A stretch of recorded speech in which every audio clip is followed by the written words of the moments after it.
Welcome to Zoe Stories. Mom's experiment turned me into her feminine daughter. I wake up to the sound of rain tapping the window like impatient fingers. It's early, Emma left before dawn for an appointment she said she couldn't miss, and the apartment still smells faintly of the night before, coffee gone cold, the floral perfume she insists on wearing, and the warm, artificial scent of the wig I hid in the closet. My heart does a small, guilty skipping dance when I breathe that in. This is my hour. The one part of the day where the world still believes I'm only one person. My name is Amir. By day I'm a junior designer at a boutique ad agency.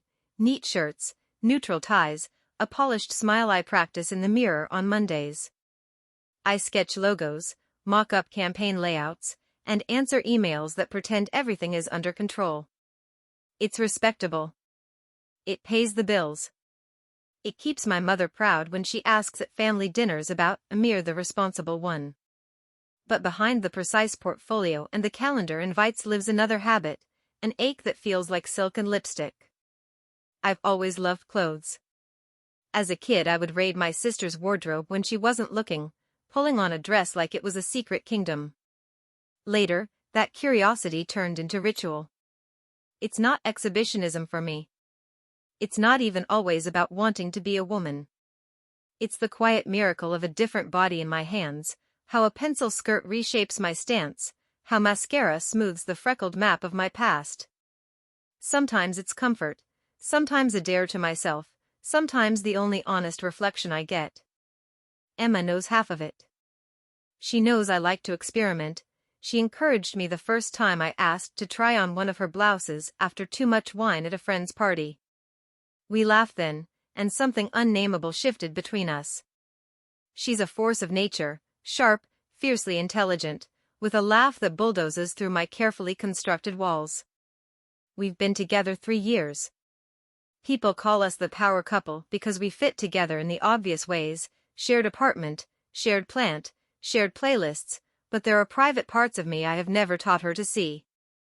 Our apartment is on the 3rd floor of an aging building in the city, 2 bedrooms, too many books, and 1 bathroom with a perpetually leaky faucet. The living room faces the street. From the balcony I can watch the small dramas of the neighborhood: delivery men, old Mrs. Khan watering her balcony roses, teenagers who think midnight is a sacred hour. It's cozy in a way that feels safe, and that safety is a double-edged sword. The same walls that keep me hidden also amplify the risk of discovery. The closet in our bedroom is where my other life sleeps. On the top shelf, in a box labeled costumes, because it's easier to laugh than explain, lie wigs folded like secret maps, a pair of heels I bought and then never wore outside, and a stack of skirts with tags still attached. I keep a compact mirror tucked inside an old shoebox and a tube of bright red lipstick I swore I wouldn't let anyone see. Each item is a small rebellion, a tiny act of honesty I'm not brave enough to make aloud. This morning, the apartment is quiet and the rain makes the city feel distant. I stand at the edge of the closet, fingers hovering over the top of the box. I think of Emma's key on the kitchen counter, of the precise time she said she'd be back, and of the small thrill that squeezes my chest whenever I imagine her walking in early and finding me, finding that she doesn't know everything about the man she thinks she loves. Emma is complicated in the best way. She's supportive when I tell half-truths, try the blue shirt, it brings out your eyes, and ruthless when it comes to her boundaries. She loves honesty like a religion and has little patience for secrets that look like deception. That's why I hide the worst of it. I want her to love me for who I am, but I'm terrified of the version that could disappoint her. Our relationship is a delicate wirewalk between trust and omission. There are nights when I imagine telling her everything with trembling hands and a trembling voice, the way people imagine confessing to a priest under stained glass. I rehearse the words, the vulnerability, the pleading, the explanation that this is just how I am, but the rehearsed speech always comes out wrong. Instead, I practice small honesty, a laugh about outfits, a borrowed scarf, a flippant comment about identities. It's not enough. It never feels like enough. I work in a world obsessed with appearances, and irony is not lost on me. We sell images of polished lives to clients who want to be seen in a certain way. I make people look trustworthy. I've developed a professional addiction to putting on facades, and a private one to taking them off. The problem is, the two habits are incompatible. One demands consistency, the other requires concealment. Today, the plan is simple: an hour in the closet, a chance to try a new look I've been scared to touch. I found an old floral dress at a thrift shop last month, vintage, soft at the seams, the color of late summer peaches. I keep imagining how it would feel to slide into it, how the fabric would fall across my shoulders like permission. I imagine the careful, exacting ritual: shave, moisturize, tights, the small click of heels against hardwood, and then the most dangerous part, the mirror. There's a memory that won't leave me, the first time I looked at myself properly, as if through someone else's eyes. I had borrowed my sister's makeup, clumsy strokes of eyeliner, a mascara wand that promised miracles, and stood before her old vanity. The person in that glass looked wrong and perfect at once. My pulse loud, my breath shallow, I understood something new: that transformation isn't always about becoming someone else. Sometimes it's about meeting a version of yourself that has been waiting in the dark. I don't want to be theatrical about it. This is not a cry for drama. It's a confession laid out in the plainest light. I am a man with a secret wardrobe and an even more secret craving for what happens when I put the pieces on. And I have reasons to be careful. There's my mother, proud, conservative, who still calls me beta on the phone. There's my job, fragile and unfashionable. There are friends who would not understand and colleagues who would gossip. Even EMMA, the woman I love, might recoil. But the part that fractures me is the unexpected tenderness of it. When I cross-dress in the quiet, the tightness around my chest loosens. I can breathe. For minutes stretched like silk, I float. The dress is not a lie, it is a temporary truth. My thumb traces the edge of the shoebox. The rain picks up. I tell myself, as I always do, that I'll be done before noon. I'll wash the makeup off, fold the dress back into its box, tuck the wig away and be the tidy, organized Amir who answers emails and smiles at client calls. I'll be the person Emma expects when she walks through that door with a shopping bag and a sleepy apology for being late. I open the box. Inside, everything waits like a promise. A wig with soft waves, a pair of heels that gleam even in the dim light, the floral dress, folded like a secret letter. I hold the fabric to my face and breathe in the scent of thrifted cloth and possibility. There's a part of me that knows this is dangerous. There's another that says danger is the language of truth. I sit the dress across my knees and feel it against my skin, warm and real. The city hums beyond the windows. If only I could say exactly what I am about to do and not feel like I've committed a betrayal. I start with the stocking, fingers clumsy, heart loud. The ritual begins. Outside, the rain keeps time. Inside, the apartment seems to listen. The mirror in the bedroom catches me before I'm ready. I'm only halfway into the transformation, one stocking up, the other still bunched around my ankle, yet my reflection feels like a stranger knocking at my ribs. The soft fabric clings to my leg like it has been waiting, and for a heartbeat I forget how to breathe. I close the bedroom door gently, even though I know EMMA won't be back for hours. Habit. Fear. Thrill. All three sit quietly beside me like uninvited guests. The room is dim, curtains half open, the pale morning light slices across the floor. I sit on the edge of the bed and finally roll the second stocking up my calf. My fingers tremble. The silk whispers against my skin in a way that burns and soothes at the same time. Every time I do this, I tell myself, this is the last time. But the truth? This is the only time I feel honest. I reach for the dress. The peach-colored fabric slides over my arms, my chest, my hips, as if the dress is memorizing me. When the zipper closes, it feels like the world itself exhales. The shape it gives me, the subtle flare of the skirt, the gentle cinch at the waist, makes my pulse start running ahead of me. I look at myself in the mirror again. Not a mirror in a dress. Someone, softer. Someone I don't have a name for yet.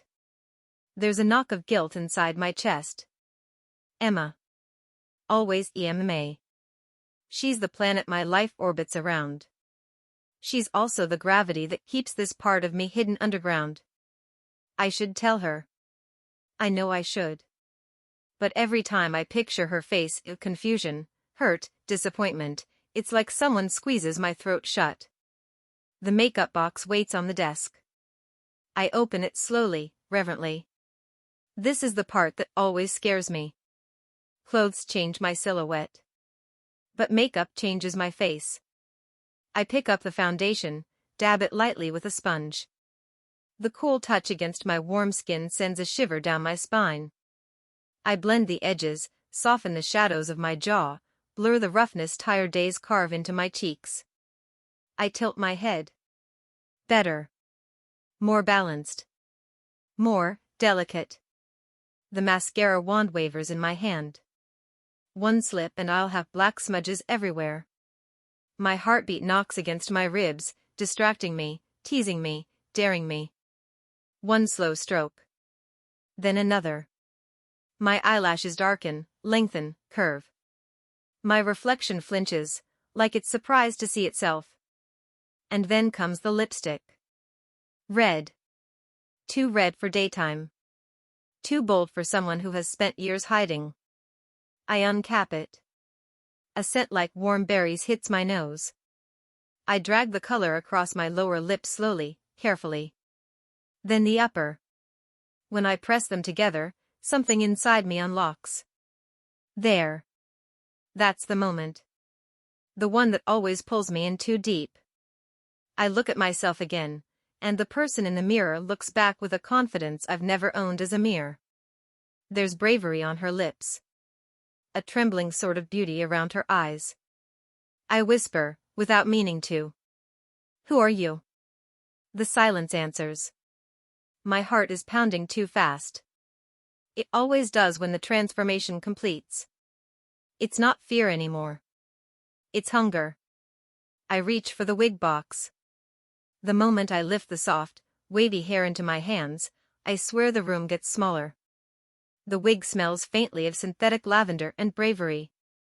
I adjust the cap onto my head, tuck the stray strands, slide the hairline into place, and then I let it fall. The curls cascade down my shoulders like they belong there. I turn my head. Left. Right. The hair moves with me. Against my collarbone. Brushing my cheek. My throat becomes a tight knot of electricity. I take 2 steps back from the mirror. There she is. Not a joke. Not a costume. Not a mistake.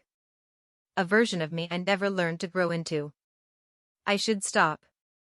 I know I should. But the thrill blooms too quickly. It takes over. It spreads through my chest like a lit match finding dry wood. I slip my feet into the heels. Black, shiny, slightly too tall. The moment I stand, the shift happens. My legs tighten, my posture adjusts, my hips tilt instinctively. The walk comes naturally, terrifyingly naturally. Click. Click. Click. Each step across the bedroom floor feels like a confession whispered against my own bones. I laugh softly, not because it's funny, but because it's intoxicating. But then something slices through the moment like a blade. A sound. Not loud. Just enough to freeze me mid-step. A key. Metal hitting metal. The front door? No. No, Emma said she'd be gone until late afternoon. She promised she had to visit her aunt, then work, then meet a friend. But the sound comes again. A faint jingle. My body goes rigid. My blood turns cold. I tiptoe toward the bedroom doorway, heels clicking despite my attempt to be soft. I stop before the hallway, listening, barely breathing. Silence. Maybe I imagined it. Maybe it was the neighbor upstairs. Maybe. My phone buzzes on the nightstand. I jump. Heart exploding. Hands shaking. I rush over and grab it. It's a message. From Ian May. I swallow hard before opening it. Hey baby, good news. Plans changed. Might come home earlier than I thought, miss you. My stomach drops straight through the floor. Earlier? How early? Minutes? Half an hour? I stare at the mirror, at the lipstick, the curls, the dress hugging my body like it owns me. This is the worst possible timing. The thrill evaporates. Panic takes its place. My pulse races so fast I feel dizzy. I type back with trembling thumbs. Oh, when exactly? 3 dots appear. Disappear. Appear again. I clutch the wig as if it's part of me. If she walks through that door now. If she sees me like this. If she realizes this isn't a joke or a costume or a drunken dare. Everything changes. Everything. The phone dings. Her message arrives. Leaving now. I freeze. Now. My breath goes shallow. My legs feel weak inside the heels. This is no longer transformation. This is danger. This is the moment the double life begins to crack. The moment I read Emma's message, leaving now, something primal snaps inside me. My breath gets trapped in my throat. My pulse slams against my ribs like it wants out. The room suddenly feels too small, too hot, too bright. I grab the edge of the vanity table to steady myself. Okay, calm down. But saying it doesn't help. My voice shakes like it already knows calm is impossible. I spin toward the mirror, lipstick bold, lashes long, wig perfect, dress tight, heels unforgiving. A complete transformation. And EMMA could be walking through that door in 5 minutes. Or less. My brain screams at me. Change. Now. I kick off the heels first, or at least try to. The left heel flies off, bouncing under the bed. The right heel refuses to budge. Come on. I bend down too fast, the wig sliding forward over my eyes. I shove it back, fingers tangling in the curls. My breathing gets sharper, Messier. My movements clumsy with fear. I finally yank the right heel off and stumble backward onto the bed. Next, the wig. My hands reach up, grab the edges, and pull. Nothing happens. It's stuck. No, not stuck. The wig cap underneath is glued in place from last time. I forgot. My worst habit. My biggest mistake. Not now. Please, not now. My fingers claw at the edge again, desperate. The wig pulls a little, too little. If I pull harder, I'll rip my hair out. A bead of sweat slides down my spine. I run to the bathroom, flick on the harsh lights, and lean so close to the mirror my breath fogs the glass. I reach behind my head, searching for the seam of the wig cap. Nothing. Just smooth glue and panic. I try the sides. No luck. The glue is holding me hostage. I want to scream. Instead I whisper. Emma can't see this, she can't. I grab the makeup wipes, 3 at once, and start scrubbing my lips. The lipstick smears instead of disappearing. Red streaks across my chin like a crime scene. I scrub harder. The wipe tears. Another one. Scrub. Scrub. Scrub. Finally, the red starts fading, but it stains the corners of my mouth like a bruise. No time. I reach for the foundation, now I need to remove that too. My hands are shaking so violently that the bottle slips, hits the floor, and explodes into beige splatter across the tiles. No time. No time. No time. Another wipe. I drag it down my cheek, the foundation comes off patchy, uneven, leaving ghostly streaks on my skin. My face looks worse, not better. A message tone vibrates on my phone in the bedroom. My stomach flips so hard I nearly fall over. I rush out, barefoot, breathless, half-scrubbed makeup burning my skin. I snatch the phone. Another message from EMMA. Traffic is clear. Be home even sooner, Redheart. My hands go numb. Sooner. Sooner. Sooner. I drop the phone onto the bed like it's hot. The dress, I need to get out of the dress. The zipper is in the back. Always the back. Why did I choose this? Why today? I twist my arm behind me, fingers brushing the zipper tab, but it won't move. Again. Harder. My shoulder cramps. I push my back against the corner of the dresser, trying to catch the zipper on the edge. No luck. The zipper is mocking me, pinned, stuck, refusing to budge while seconds disappear like water in sand. A low growl of frustration escapes my mouth. I turn again, hand twisting backward until my wrist protests. I grab the zipper and tug. It moves, barely, then sticks again. But that tiny movement lights hope in my chest. I try again. Pull. Pull harder. The zipper jerks downward suddenly, 3 inches at once, making me gasp. Yes. I don't finish the word. A loud car door slams outside. Right beneath our window. I freeze. My heart stops, then starts again twice as fast. Footsteps. Slow. Familiar. Close. I run to the window, crouch, and peek through the tiniest slit in the curtain. It's Emma. She's right there. Right outside. Walking toward the front steps. A bag in her hand. Her keys in the other. She's smiling, like she can't wait to see me. My vision blurs for a moment. I rush back to the mirror.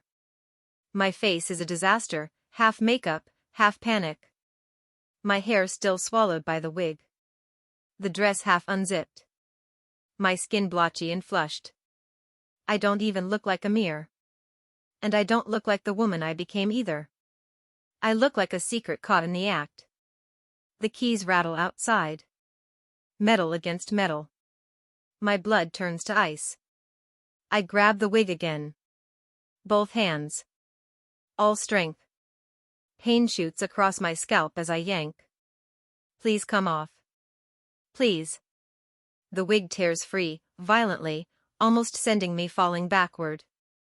I choke on relief. I toss it under the bed. The front door lock twists. I scrub my face aggressively with another wipe, foundation smearing onto my neck, lipstick shadow still there. The door handle clicks. No time. No time. I grab the dress zipper, yank it down the rest of the way, and pull the dress over my head. It sticks to my sweaty skin halfway through. I wrestle with it, trapped inside fabric darkness, twisting, pulling, forcing my arms through until finally I rip myself free. I throw the dress behind the laundry basket. The door opens. Her voice floats inside the house. Baby? I'm home. I stand in the middle of the bedroom, breathless, shirtless, wearing only stockings, with smeared makeup, a burning scalp, and eyes wide with terror. The footsteps approach the hallway. Closer. Closer. Closer. I wipe my mouth with the back of my hand, red smearing across my cheek instead. I try to breathe. I fail. And then... Amir? Where are you? Her voice is right outside the bedroom door.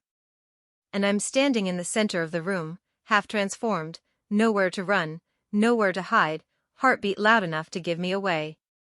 The doorknob turns. I go still. Completely still. Like prey waiting for teeth. I clutched the edge of the dressing table as the room tilted, my heartbeat pounding so loudly it drowned out every other sound. My reflection, her reflection, stared back at me with those wide, terrified eyes rimmed in smoky eyeliner. I didn't even look human to myself anymore. I looked like a stranger, A girl caught in someone else's mistake. I whispered to myself, okay, calm down. Just undo everything. Fast. But the moment I reached for the zipper of the dress, my stomach dropped. It wouldn't move. The silky fabric clung to me like it had fused to my skin. I twisted, grabbed the zipper harder, and pulled until my arm shook, but it didn't budge even an inch. Not up. Not down. No. No, come on. My voice cracked. I felt sweat forming under the wig cap, slipping down my neck. Panic was turning my hands slippery, useless. I tried again, yanking the zipper with both hands this time, twisting my shoulders like a contortionist. Nothing. It felt like the zipper was literally sewn shut. Great, perfect, this is amazing. My breath shook. I'm stuck inside this thing. I backed up from the mirror, my heels wobbling dangerously, clicking against the floor every time I moved, exactly the sound I didn't want to hear right now. Tick, tick, tick. Every click felt like a countdown, like every second I wasted trying to get out meant Emma was one step closer to walking back inside. I tried the wig next. Okay, at least this can come off. I reached up, gripping the long, silky hair. The wig didn't even lift. What? I pulled harder. Nothing. It felt like it had glued itself to my scalp. I shoved my fingers beneath the hairline to find the seam, the edge, anything I could grab, but even the lace felt stuck flat against my forehead. No seam. No lifting. No movement. It was like the wig had melted into me. This isn't happening. My voice cracked again. It's actually stuck. I tugged again, harder, both hands gripping the hair now. Pain shot across my scalp.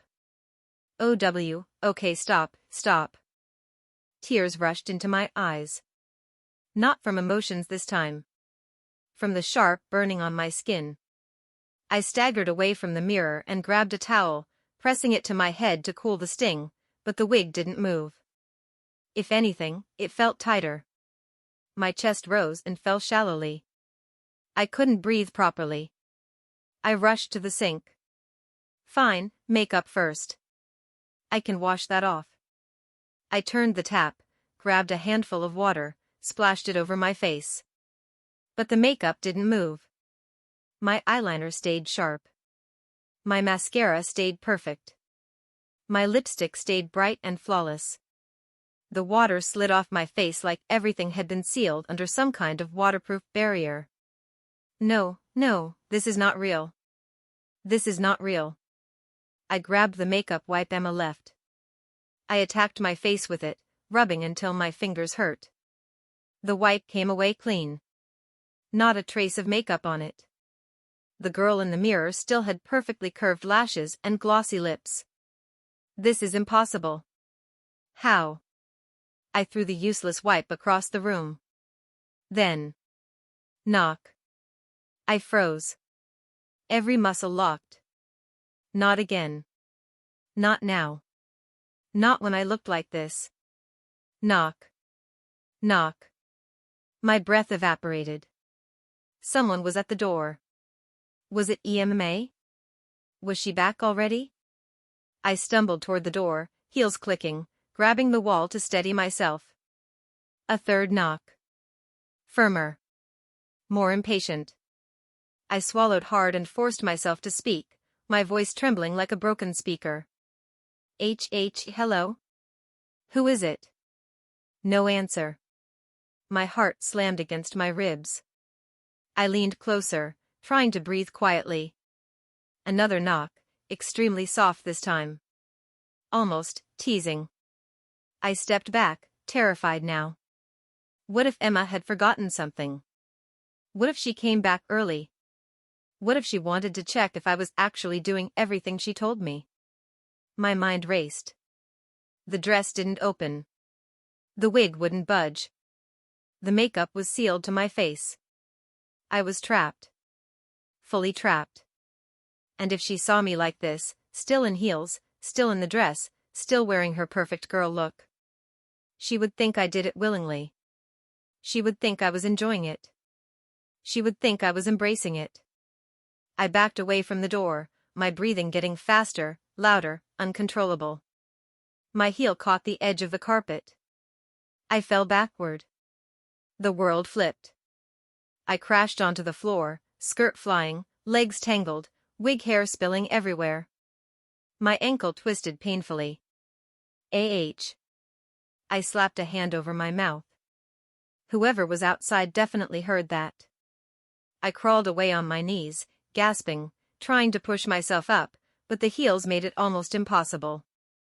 They wobbled like I'd never walked before. I kicked them off, sending one heel flying under the sofa and the other hitting the wall with a thud. The knocking stopped. Silence. Pure, heavy, terrifying silence. I crawled to the bedroom and pressed my back to the wall, chest rising in sharp bursts. Think. Think. Think. I needed to hide. I needed a plan. I needed anything. My phone. Where was my phone? I scanned the room, hair falling in front of my face. The long wig strands clung to my lip gloss. I had to spit them out. Then I saw it. My phone lying on the dresser beside a tube of lipstick Emma told me not to touch. I tried to stand. My legs shook like jelly. The dress was too tight, the padding too stiff. I leaned on the wall, dragging myself up inch by inch, taking tiny steps toward the dresser. My reflection followed me with every shaky movement. I looked like a girl who had just survived a tornado of glitter and panic. I grabbed the dresser edge and reached for my phone. But before my fingers touched it, the door handle rattled. My blood turned cold instantly. Someone was trying to enter. Not knocking. Not asking. Trying. Turning the lock. My breathing stopped completely. I whispered, voice barely there. Emma. Silence. Then the handle shook harder. Whoever it was wanted to come in. Badly. I backed up until my shoulders hit the wall. The wig. The dress. The makeup. The heels on the floor. Everything I tried to hide. Still on me. Still visible. Still permanent. My voice cracked in a whisper. Please, please don't open that door. The handle twisted one more time. Click. It unlocked. My heart died inside my chest. The door. Slowly. Began. To open. The door eased open with a slow, terrifying creak. The kind that felt intentional, like whoever was behind it wanted me to hear every second of my own fear. My breath stopped halfway in my chest. The wig hair clung to my damp cheeks. My mascara, still flawless, blurred slightly as my eyes widened. The dress clung impossibly tight. My bare feet were freezing against the floor. I pressed myself to the wall like I could melt into it. The gap widened. A shadow entered before the person did. Tall. Poised. Still. I whispered, barely breathing, Emma. But the figure didn't answer. They stepped inside. One quiet step. Another. The hallway light cast their silhouette across the room, a sharp outline against the floor. Then the door closed behind them with a soft click. My throat closed up. My hands trembled. The figure finally stepped into the light. I nearly collapsed. It wasn't Emma. It was her friend. Lana. The same Lana who always joked too much. Always observed too closely. Always had this knowing smirk whenever she looked at me. The girl who seemed to be in on every secret Emma kept. She lifted a brow, eyes drifting slowly over my body, from my wig, to the flawless makeup, to the tight dress squeezing my waist. Then down to my bare feet where the heels lay abandoned. Her lips curved. Slowly. Knowingly.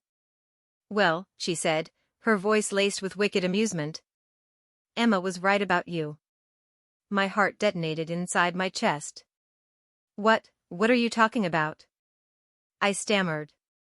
She closed the distance between us like a predator sensing wounded prey. I didn't expect you to look, she paused, tilting her head, this good. My stomach twisted. No, Lana, listen, I didn't, this wasn't, I'm stuck. Oh, I can see that. She gestured at my body. Very stuck. I clutched my arms around myself, trying to cover my chest, my waist, anything. But the dress was too tight, too revealing in exactly the wrong way. Lana leaned closer. Emma told me you'd try to bail the moment she stepped out. That's why she asked me to check on you. My chest tightened. No. No, she didn't say. Didn't she? Lana's grin deepened. She said you had a habit of pretending you didn't want things you secretly did. My knees nearly buckled. That's not true. Oh. She circled me slowly, like she was inspecting an art piece. Then tell me why the zipper is fully closed. She tapped the back of my dress lightly. And why the wig is, very secure. It won't open, nothing comes off, I tried. She smiled like a teacher watching a student lie badly. And the makeup? Let me guess, also magically stuck. I swallowed so hard it hurt. Yes. She stepped closer. Way too close. And you think that's an accident? My breath caught. What do you mean? Lana looked at me as if the answer was obvious. That dress? That wig? That lipstick? Emma uses special adhesive sprays when she wants a look to stay put. You think she'd send you home in her outfit and risk you peeling it off in 5 minutes? My blood turned ice cold. You're lying. She shook her head. Nope. That wig? Industrial lace bond. Waterproof, sweatproof, panic-proof. That makeup? Sealant spray. That zipper? Altered to slide only with the tool Emma took with her. My heart sank into my stomach. So I'm actually stuck like this? For the night? Lana shrugged casually. At least. At least? She smiled like this was the most entertaining moment of her week. Relax. It's not like you look bad. Actually. Her eyes dragged over me again. You look dangerously pretty right now. My hands shook as I pushed her back. Stop. Please. I just want to change back. I didn't ask for this. Her expression shifted, slightly softer, slightly more curious. You really didn't? I shook my head so fast the wig swung. She leaned in again, examining my eyes carefully, too carefully. Then her voice dropped lower. Then why are you shaking like you're scared someone will think the opposite? My breath hitched. She caught it. Oh. A wicked glint entered her gaze. So that's what this is. She smirked.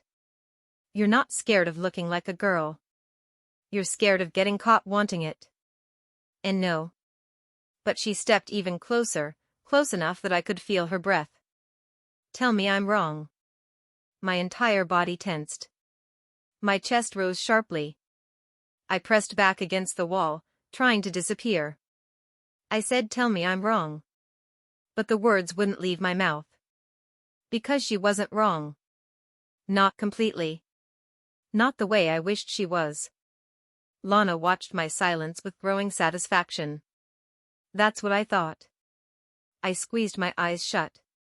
Just help me out of this. Please. Please, Lana. She walked behind me, quiet, slow, and tugged the zipper. It didn't move. Her voice came out in a soft whisper. Nope. She really locked you in. My breathing hitched painfully. Lana stepped around me, touching my chin lightly with 2 fingers. I can't get you out. She smiled. But I can show you how to survive tonight. My eyes flew open. What does that mean? She looked at me like the answer was already written in the air. It means you're not changing out of that dress. She tapped my chest lightly. You're not wiping that makeup. She brushed a strand of wig hair behind my ear. And you're definitely not escaping what Emma planned. I swallowed hard. What did she plan? Lana backed up toward the door. Oh honey, she whispered with a wicked curve of her lips. You'll find out in part 5. She opened the door, stepped halfway out, then added. Oh, and don't bother running. Your look is too perfect to hide. Everyone will notice you. Then. She closed the door behind her, leaving me trembling, breathless, stuck, and completely unprepared for what tomorrow would bring. The silence after Lana left wasn't silence at all. It felt like a scream trapped inside the walls. My heart hammered so loudly the wig shifted with every breath. The dress clung to my ribs like another heartbeat. My lipstick felt heavier, tighter, like it knew something before I did. I pressed my palms flat against the wall. What did she plan? My own voice was a whisper trembling in the dark. But the house didn't answer. The only sound was the ticking clock on the table. Every second landing like a threat. Tick. I was still stuck in the dress. Tick. The wig wasn't going anywhere. Tick. My makeup was sealed to my skin. Tick. And the truth, whatever it was coming. I backed into the mirror, hesitating before turning around. I didn't want to see myself again. But I forced my eyes up. And the reflection hit me like a punch. The girl staring back. The one I'd been fighting to escape all night. Looked terrified. But also different. My features were softer now, the wig framing my face with smooth, perfect hair. My eyeliner made my eyes look wider, almost pleading. My dress cinched my waist, shaping me into someone unmistakably feminine. Someone I didn't know. Someone I didn't plan to become. And yet, my stomach twisted with something I couldn't name. Fear? Shame? Curiosity? I wasn't sure anymore. A tremor shot through me. No. No, stop. Stop thinking like that. But my reflection didn't listen. It only stared. A sudden buzzing shattered the stillness. My phone. On the table. Lighting up in the dark. Emma, one new message. My chest collapsed inward.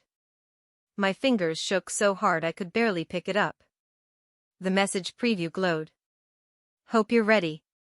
Don't panic. Everything makes sense soon. My knees nearly buckled. Ready for what? Why tell me not to panic when panicking was all I'd been doing? I swallowed hard and opened the full message. There was only one more line. My experiment needs one final test. Don't change anything. My grip loosened. The phone nearly fell. Experiment. She used the word again. Not game. Not prank. Experiment. And I was the subject. A tremor crawled into my throat. I typed back with trembling hands. Emma, please. Just tell me what's happening. I'm stuck. I can't get out of your dress. Lana came here. She said. My thumbs froze. I shouldn't write that. What if I made things worse? What if Lana wasn't supposed to tell me anything? I deleted the last sentence and sent a shorter message. Please come home. I'm scared. The second it delivered, I started pacing. 1 step. 2. 3. A knock echoed through the house. I jumped back so fast I almost tripped on the carpet.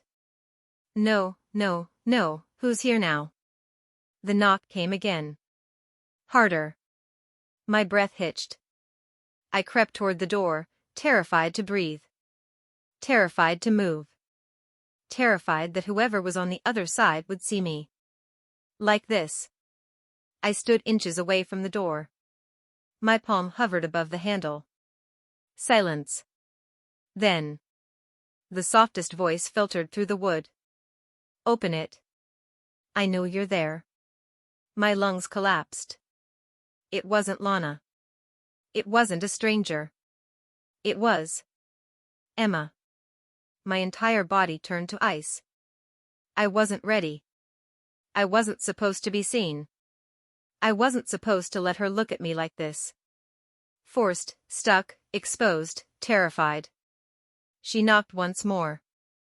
Open it, she said calmly. I promise you, everything will make sense. My fingers trembled on the knob. Slowly. Slowly. I opened the door. Emma stood in the hallway wearing a long beige coat, her hair tied back, her eyes sharper than I'd ever seen them. She looked at me. Really looked at me. Her lips parted slightly, not in shock, but in realization. Like she'd been expecting exactly this. She stepped inside, closing the door with a soft click. Then she walked around me once. Quiet, purposeful. Just like Lana had. Except Emma didn't smirk. She studied me like a scientist studies a breakthrough. Then she spoke. Calm. Controlled. Turn around. I froze. Emma, please. I didn't want this. Lana said you altered everything. The dress. The wig. The makeup. I can't. I know, she said softly. I blinked. You know? She nodded. Her voice lowered, almost apologetic. Almost. I used bonding spray on everything you're wearing. My stomach flipped. Why? Emma stepped closer. Because I needed to test something. Test what? My voice cracked. She reached up and brushed her thumb against my cheek, wiping nothing away. You, she whispered. Your reaction. Your truth. The part of you you've been hiding from even yourself. My throat tightened until I couldn't breathe. I don't. She placed a finger over my lips. Don't lie. Not tonight. Tears stung my eyes. Emma, what are you saying? She inhaled deeply, her voice trembling for the first time. You didn't just slip into those clothes because I told you to. You didn't struggle because you hated it. You struggled because you liked it too much. My knees went weak. No, Emma, please. Look me in the eyes, she said gently. Right now. I did. Her gaze softened. Tonight wasn't about the dress, or the wig, or the makeup. She touched the side of my wig lightly. It was about seeing who you are when everything else is stripped away. I swallowed, voice barely a whisper. And who am I? Emma smiled, not mocking, not cruel, but heartbreakingly certain. You're someone who was never meant to be my boyfriend. She leaned in. You were meant to be my daughter. My world went silent. Completely. Utterly. Silent. My breath stopped. My heart cracked open. My mind shattered and reformed in the same second. I stumbled back, shaking. Your daughter. She nodded once. Calm. Final. My feminine daughter. Just like the experiment predicted. I didn't understand. I couldn't understand. My voice broke into 1,000 pieces. Emma, what have you done to me? She smiled faintly. Exactly what your mother asked me to. The room spun. Violently. As her words exploded through my chest like a bomb. The room tilted so hard I had to grab the back of the couch to stay upright. My mother? The words slipped out of my mouth like they didn't belong to me. Emma didn't move. She didn't flinch. She didn't even blink. She just stood there. Calm, composed, terrifyingly sure. Like someone who had been waiting a very, very long time to say those words. Yes, she whispered. She asked me to finish what she started. My stomach dropped so fast I thought I would collapse. What are you talking about? My voice cracked, thin and tight and breaking apart. Emma exhaled slowly, like she'd been carrying this truth for years. You think tonight was an accident? She asked quietly. You really think the dress, the wig, the makeup, the experiment, was my idea? My throat burned. I don't understand. She stepped closer. Not threatening. Not aggressive. Just deliberate. Your mother came to me months ago, she said. She told me she'd seen something in you since you were young. Something you kept trying to hide. Something you were afraid to explore. My chest stuttered. No, I whispered. No, my mom never, she didn't. She knew, Emma said gently. She always knew. A cold wave washed through my spine. My legs trembled. She told me you used to sneak into her room and try on her scarves, Emma continued softly. You thought she didn't notice. She noticed. My vision blurred. She told me you used to stare too long at mannequins wearing dresses. You told her you were just checking the price tags. You weren't. I pressed a shaking hand to my forehead. Stop, please, just stop. But Emma didn't stop. She told me, she whispered, you were never fully comfortable in your own skin. That sometimes you looked in the mirror like you were waiting for another face to appear. Another version of you. I squeezed my eyes shut. Why are you doing this? Because she didn't want you to keep living in fear. Her voice cracked, barely noticeable, but enough. She thought, maybe I could help you find the version of yourself you were too scared to face. My heart twisted painfully. What version? I croaked. What version did she think I was supposed to be? Emma's eyes softened. The one standing right in front of me, she whispered. The one wearing the dress. The one who didn't run from it. The one who looked at herself in the mirror and saw someone real. No, I shook my head desperately. No, this isn't real. This isn't me. Emma reached out, but I stumbled backward. I'm not your daughter. I'm not, whatever you think I am. She didn't raise her voice. She didn't get angry. Instead, she spoke with a softness that hurt more than any scream. You think your reaction tonight means you hated it? Her eyes lowered to the dress hugging my waist, the trembling hands clutching the fabric, the messed up wig sliding against my cheek. You're only shaking, she said quietly, because deep down, you know it did feel right. And that terrifies you more than anything. My breath hitched like I'd been punched. No, Emma, please, stop saying these things.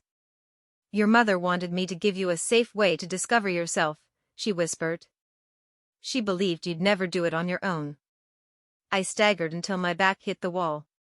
My mom is gone, I whispered. She died last year. Emma nodded. I know. So how could she ask you? She contacted me before she passed, Emma said quietly. She told me everything. She made me promise I wouldn't let you bury the part of yourself she knew was real.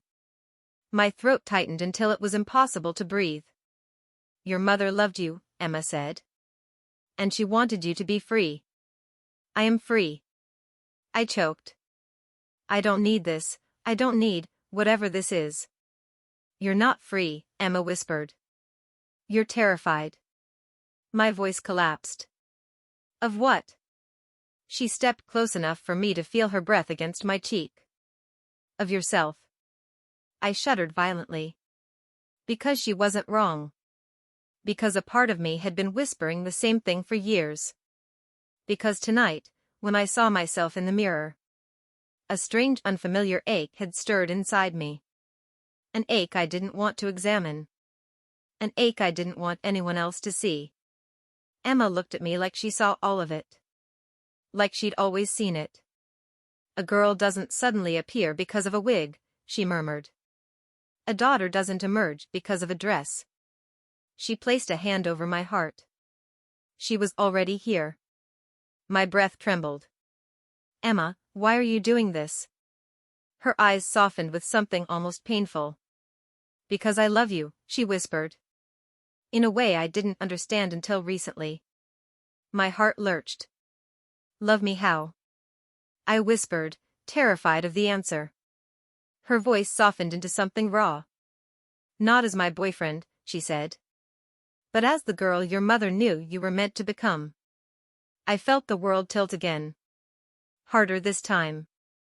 Like everything I thought I knew about myself was breaking, splitting, shattering, and rebuilding.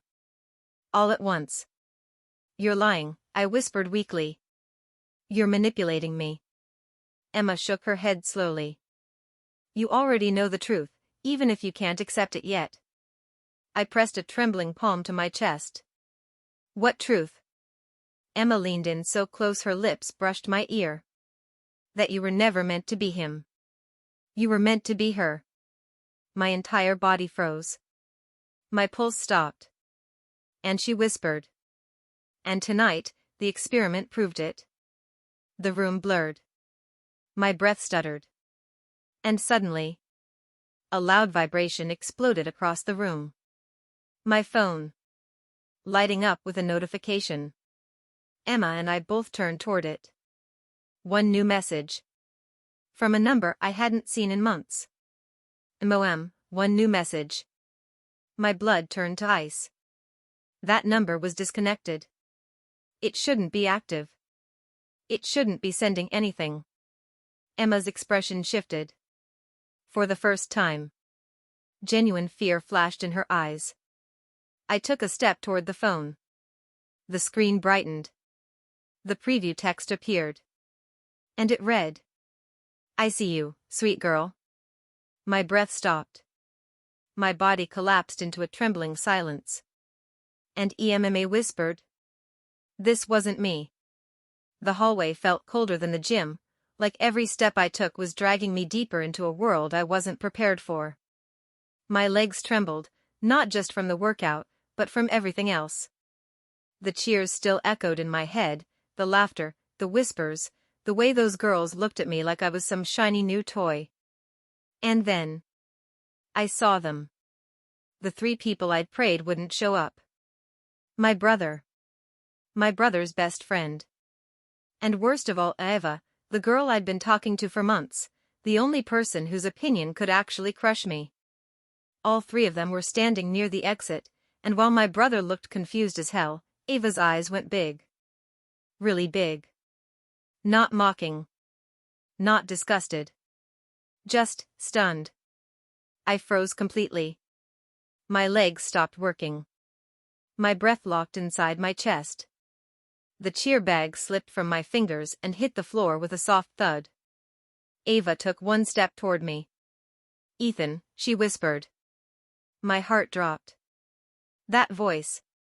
That softness. That crack of disbelief. I wanted to run. I wanted to hide in the locker room until everyone forgot I existed. But my body wouldn't move.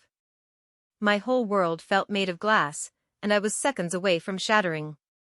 Is that really you? She asked again, her gaze drifting over the uniform I was still half wearing, the little touch of lip tint Haley had insisted on just to test, the ponytail bouncing behind me. My brother looked like he'd seen a ghost. Bro, what the hell happened to you? Before I could answer, before I could even breathe, Haley suddenly slipped in beside me like she'd teleported. She wrapped one arm around my waist, possessive, protective, controlling all at once. He's with us, she said, smiling sweetly but with a blade hidden behind the sugar. And he's doing amazing. Eva blinked, confused. My brother raised an eyebrow. I just stood there like an unplugged robot.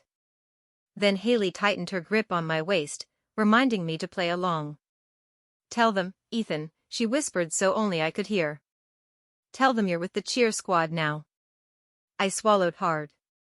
My voice felt trapped somewhere deep in my chest. And then Eva stepped closer. Are you okay? She asked quietly. That broke me. Because she wasn't judging me. She wasn't laughing. She wasn't even shocked anymore. She was worried. I finally forced my voice out. It's just for a week, I muttered. This stupid challenge. I didn't really have a choice. Ava's lips parted like she wanted to ask more, but something stopped her. Maybe the way Haley squeezed me tighter. Maybe the way the girls behind us were watching. Maybe the way I looked, half cheerleader, half boy who'd lost control of his life. Then Haley spoke again, loudly enough for all of them to hear. Don't worry. By the end of the week, he'll be the cutest one on the squad. My entire soul left my body. Ava's eyes flicked from Haley to me, lingering on my face, on the faint lip gloss, on my legs. Not disgusted. Not laughing. Just stunned. And maybe curious. My brother shook his head. Man, what did you get yourself into? I didn't have the answer. Because even I didn't know anymore. Haley gave my ponytail a playful flick. Come on, cheerboy. We still have to schedule your fitting. Fitting? I squeaked. Oh yes, she said, grinning. Your real uniform arrives tomorrow. Ava's head snapped up. My brother's jaw dropped. And I felt the floor tilt beneath me as Haley dragged me away, my world spiraling deeper into something I wasn't sure I could escape. But one thing was clear. This week was about to get a lot more dangerous. Emotionally. Socially. And maybe, personally. Because Ava kept watching me as I walked away. And there was something in her eyes I had never seen before. Something that scared me even more than Haley's plans. Something that felt dangerously close to interest. Haley didn't let go of me until we reached the far side of the building, near the back hallway where barely anyone passed. When she finally released my waist, I spun toward her, my voice cracking with panic. Haley, what was that? Ava saw me.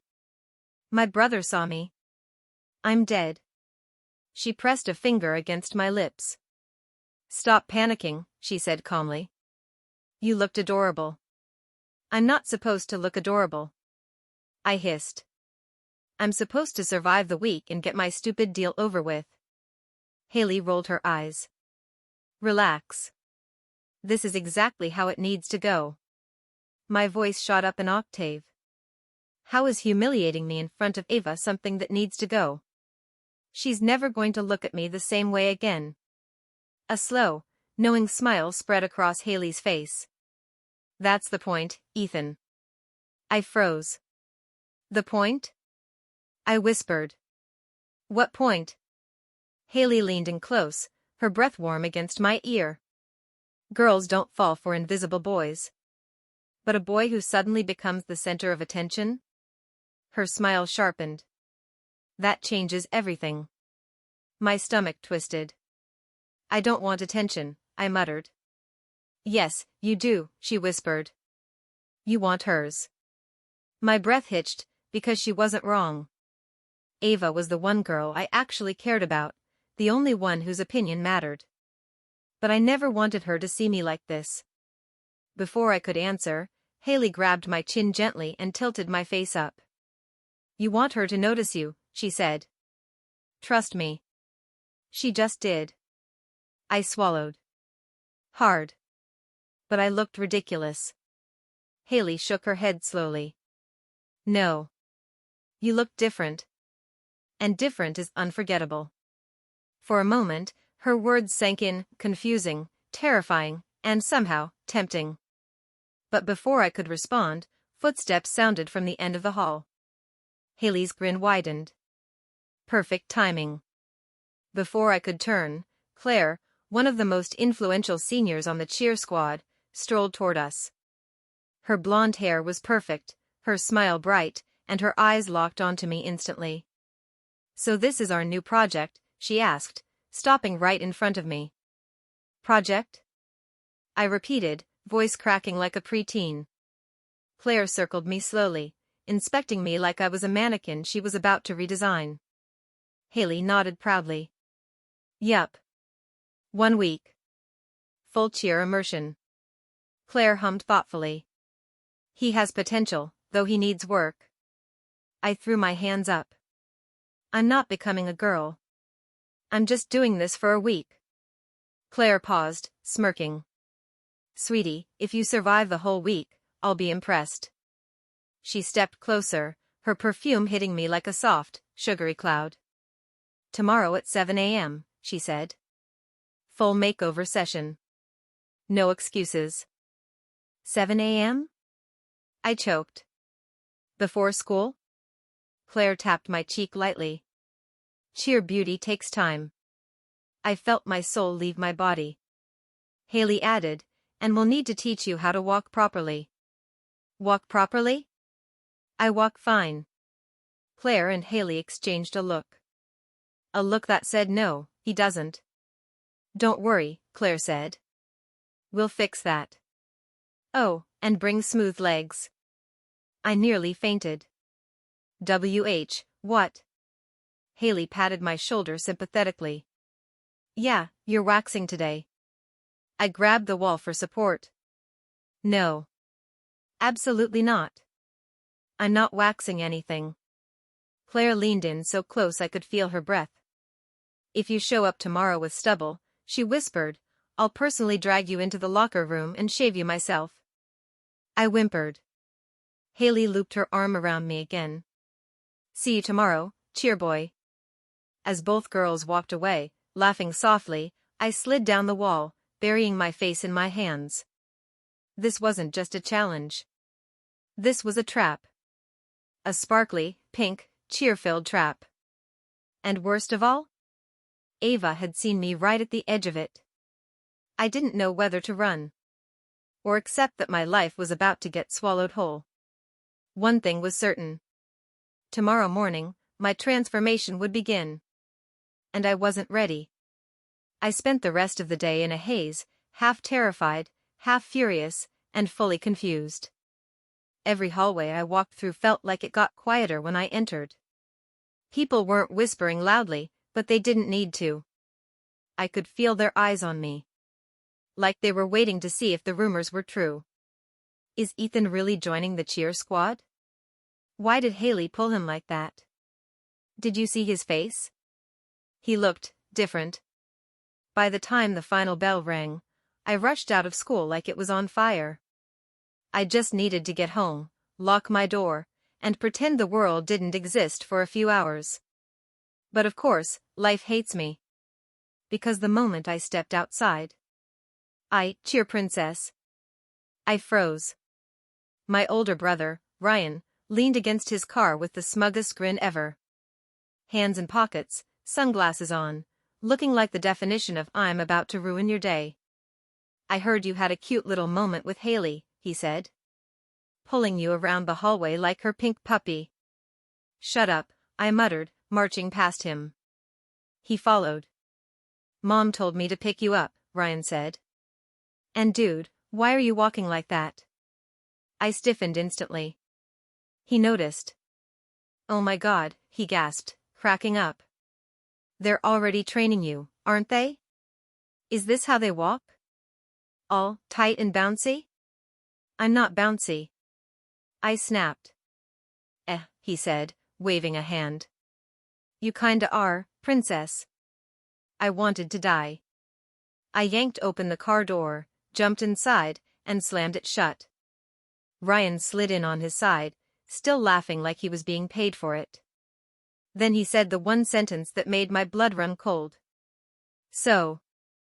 Ava texted me. My spine straightened like a rod. She what? He grinned wider. She asked what was up with you and Haley today. My lungs stopped. What did you say? I demanded. Ryan shrugged casually. I told her the truth.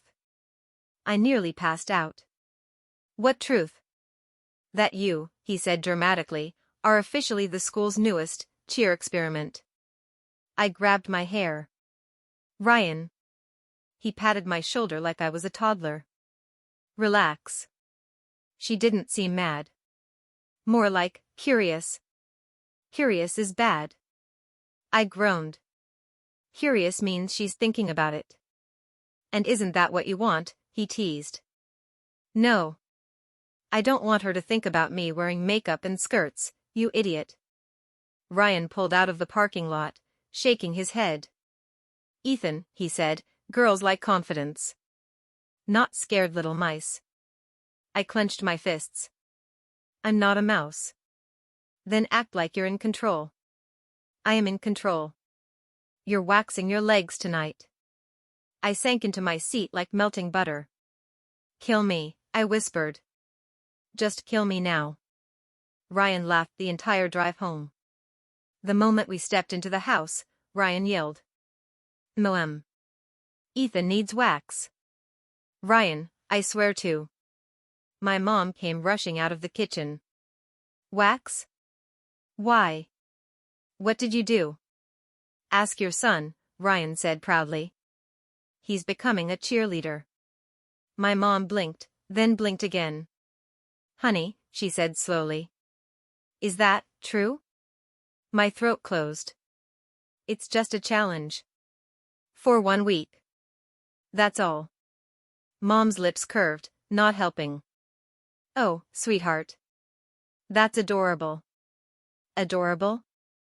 I nearly screamed. Ryan added fuel to the fire. They told him he needs smooth legs. Mom clasped her hands like she'd been waiting her entire life for this moment. Oh my God. I have the perfect waxing kit. I staggered backward like she had pulled a knife on me. No. Mom, no. I'm not doing this. This is torture. This is chikish. Because she grabbed my wrist with shocking strength. Come on, she said excitedly. We'll do it in the bathroom. Ryan, get the strips. Aye, Captain. Ryan saluted. I was dragged down the hallway like a criminal. This is child abuse. I shouted. No, Mom said cheerfully. This is girl maintenance. I'm not a girl. For the next 7 days, she said, opening the bathroom door, you kinda are. I inhaled sharply. Mom laid out the wax strips like surgical tools. Ryan leaned in the doorway, filming on his phone like the horrible creature he is. You record and I swear. Dude, Ryan said, this is historic. I flung a towel at him. Mom grabbed the first strip. Ready? She asked sweetly. No. Rip. I screamed so loudly the neighbor probably heard. Ryan almost fell over laughing. Mom held up the strip proudly. Oh, look how much hair came off. I clutched my burning leg. I hate this. I hate this so much. Mom patted my cheek. Beauty hurts, honey. Welcome to girlhood. And the worst part? She wasn't even done. Not even close. By the time Mom finally stepped back, I was trembling from head to toe. My legs were raw, my hands were shaking, and my mind was a chaotic storm. I wanted to disappear. I wanted to run. I wanted to crawl under my bed and never come out. But I didn't get the choice. Mom held up a pair of thigh-high cheer socks with a triumphant grin. Next step, she announced. No. Absolutely not. I shouted. Mom raised an eyebrow, her tone playful but deadly serious. Oh, honey, you know this isn't optional. Ryan snorted in the doorway. Come on, bro. You're halfway there. Might as well finish the transformation. I felt bile rise in my throat. This is insane. I'm insane. None of this makes any sense. Mom walked over and crouched down so she was eye level with me. Sweetheart, you're doing fine, she said soothingly. Just one more step. Her hand reached for the socks, and I froze. No, stop, don't touch me. Ryan laughed so hard he nearly doubled over. You're so not ready to be a cheerleader, man. Mom ignored him. You have to embrace it, darling. It's all part of the process. I felt panic rising like a wave I couldn't escape. I shook my head violently. I am not embracing this. I yelled. Mom's expression softened, her hand still hovering over the socks. Honey. I know it feels terrifying. I know it feels wrong. But there's a part of you that's curious, isn't there? I wanted to deny it. I really did. But the truth burned in me. A tiny spark of something, excitement, fear, thrill, flickered inside. I swallowed hard, my throat dry. Maybe, I whispered. Mom smiled. Good. That's all you need. Just one step at a time. She slid the socks over my legs with surprising gentleness. My knees buckled slightly at the unfamiliar sensation. You look so different, Ryan said, smirking. In a good way, actually. I wanted to cry, scream, and laugh all at once. Different? I growled. I look like a cheer experiment gone wrong. Mom chuckled softly. Not gone wrong, sweetheart. Perfectly right for what you're becoming. My face burned. I could feel the wig slipping slightly from sweat, the dress clinging in ways I wasn't used to. Every movement reminded me that I was no longer in my comfort zone. No, I was a part of something entirely new, something I didn't fully understand yet. Ryan leaned against the doorway again. You're cute. Don't fight it. I glared at him. I'm not cute. I'm terrified. Mom crouched again, looking directly into my eyes. Fear is natural. Curiosity is natural. And what you're feeling now is part of discovering who you truly are. I shook my head violently. I don't want to discover anything. I just want it to stop. Mom's hand reached out, brushing a stray strand of wig hair from my face. And it will, darling, she whispered. Eventually. But right now, we finish the process. Her voice was soft, but every word carried weight. I could feel it deep in my chest. I realized something terrifying. I didn't have the choice anymore. Not really. Because every time I fought, every time I resisted, every glance in the mirror showed me. I was already halfway there. The socks, the dress, the wig, they weren't just clothing. They were mirrors of a version of me I had tried to ignore. A version that, somehow, felt like it had always existed inside me, waiting for permission to come out. I swallowed, my throat tight. Fine, I whispered, almost to myself. Mom smiled triumphantly. Good. Now, let's finish the look. She reached for the cheer bow, a huge pink accessory Haley had insisted was essential. I froze again. No, no bows. Please, Mom, no bows. Mom laughed softly. Honey, it's just a bow. And it completes the look. I felt the wig slip slightly as she placed the bow on top of my head. It caught my eye in the mirror, and I flinched. But something strange happened. I didn't feel disgust. I didn't feel shame. A small, almost unrecognizable part of me felt a strange kind of pride. It was terrifying. And exhilarating. Because as I looked in the mirror, I saw a girl looking back. Not entirely me, not entirely anyone else. But undeniably, me. I jumped so hard my chest hurt. Ryan grinned wickedly. See? Can't even survive 5 minutes without visitors. Mom shook her head, amused. Oh, honey, it's probably Haley. My stomach dropped. Haley's timing was impeccable, terrifying, and perfect. I felt my hands shake. Tell me she didn't see me like this yet, I whispered. Mom shook her head. Too late. She knows. That's part of the plan. I felt a surge of panic, my legs trembling under the tight socks and dress. Because the next step wasn't waxing. It wasn't bows. It was Haley. And I had no idea how I was going to survive her.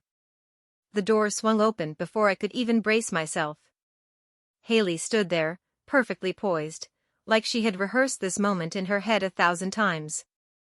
Her eyes sparkled with mischief, and something darker, something that made my stomach knot in a way I had never experienced before. "Well, well, well," she said, her tone almost sing-song, "look at you." I froze completely. My cheeks burned. My legs shook. Every nerve in my body screamed at me to run, but where could I go? The house felt like a cage. You look," she trailed off, letting the words hang.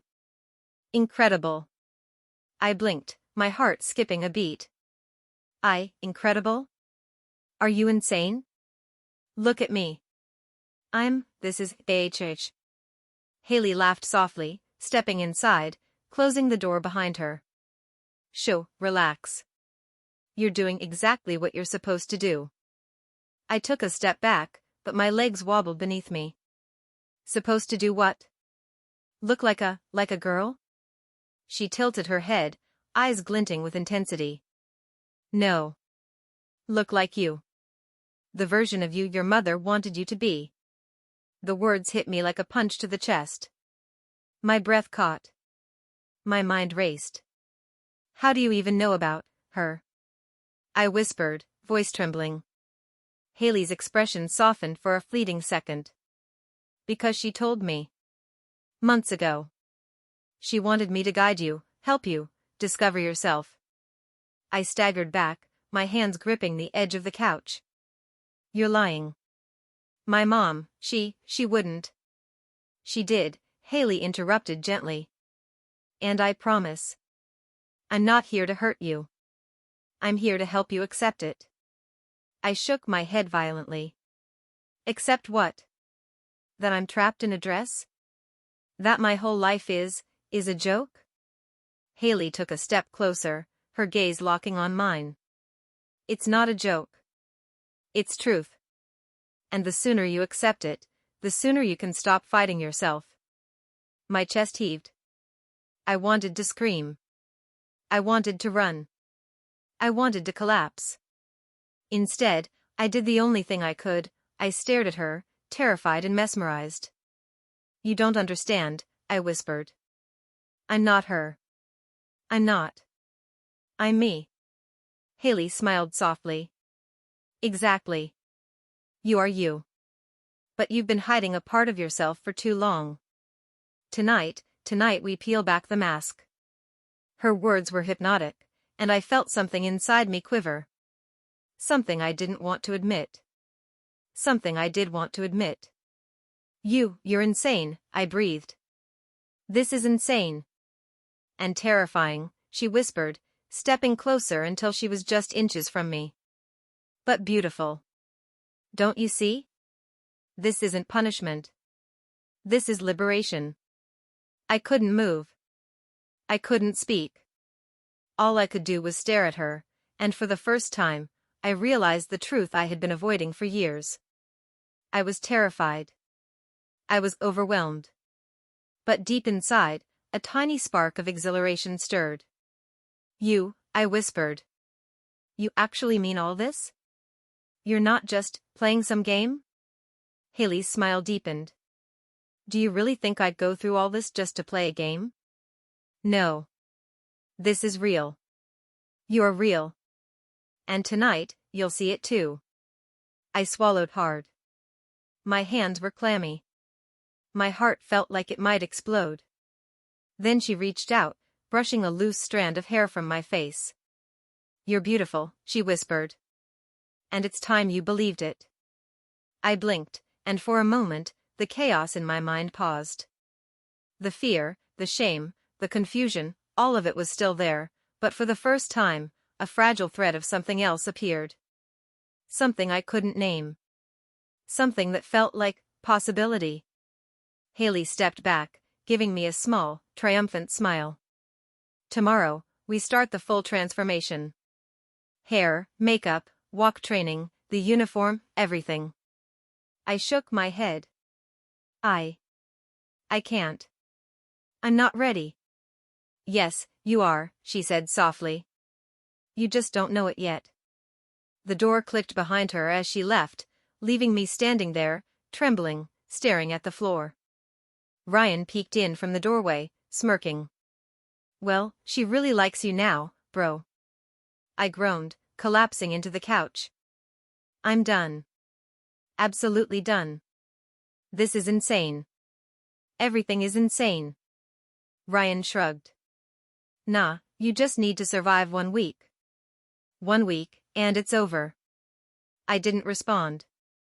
Because in the back of my mind, a tiny, terrifying thought had started to grow. What if this isn't temporary? What if I didn't want it to be? What if Haley, and my mom's plan, had awakened something inside me that I could never hide again?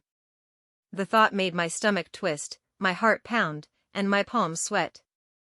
And just like that, the week of challenges, transformations, and impossible decisions was only beginning. The next morning arrived like a nightmare wrapped in sunlight. The alarm rang too early, jarring me awake. I sat up in bed, heart hammering, hands trembling. Today was the full transformation. The day I had been dreading, and secretly, terrifyingly anticipating. I got out of bed, each step toward the bathroom a battle. The mirror stared back at me, pale, wide-eyed, trembling. The dress from yesterday hung neatly on a chair. The socks. The bow. Everything waiting for me. My reflection made me flinch. Could I really do this?